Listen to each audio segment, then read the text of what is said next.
আমেরিকার নিউ জার্সির আটলান্টিক সিটিতে হয়ে গেল বাংলাদেশি কমিউনিটির এক বিশাল মেলা ও সাংস্কৃতিক অনুষ্ঠান। সকাল 11টা থেকে শুরু হয়ে এই আয়োজন চলে রাত 11টা পর্যন্ত। পুরো সময় জুড়ে ছিল মানুষের উপচে পড়া ভিড়। আয়োজকদের হিসেবে উপস্থিতির সংখ্যা ছিল প্রায় 10,000-এরও বেশি। শুধু বাংলাদেশিরাই নন, ভারত ও পাকিস্তানের প্রবাসীরাও এই মেলায় অংশ নেন। বিভিন্ন স্টলে ছিল নারী, পুরুষ ও শিশুদের নানা ধরনের পোশাক। পাশাপাশি দেশীয় ও উপমহাদেশীয় নানা মুখরোচক খাবারের পসরা নিয়ে বসেছিলেন ব্যবসায়ী। তবে মেলার সবচেয়ে বড় আকর্ষণ ছিল সাংস্কৃতিক অনুষ্ঠান। প্রবাসের মাটিতে বাংলা সংস্কৃতির আবহ তৈরি করে গান পরিবেশন করেন জনপ্রিয় শিল্পী এসআই টুটুল, বিন্দুকণা সহ আরও অনেক শিল্পী। তাদের পরিবেশনায় দর্শকদের মাঝে তৈরি হয় উৎসবের আমেজ। দিনভর কেনাকাটা, খাবার আর সাংস্কৃতিক পরিবেশনা সব মিলিয়ে আটলান্টিক সিটির এই আয়োজন হয়ে ওঠে প্রবাসী বাঙালিদের মিলন মেলা।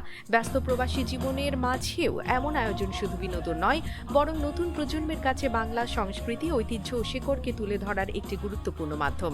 নিউ জার্সির আটলান্টিক সিটির এই মেলা যেন আবারও প্রমাণ করল, দেশের বাইরে থাকলেও বাঙালির হৃদয়ে বাংলাদেশ ঠিক আগের মতোই জীবন্ত। মুক্তি টিভি নিউজ ডেস্ক। মানে ভালো, দামে সস্তা। আজই কিনুন জাদু ডিটারজেন্ট পাউডার। আপনার কাপড় হবে ঝকঝকে পরিষ্কার। এমকে ইন্টারন্যাশনাল কোম্পানি।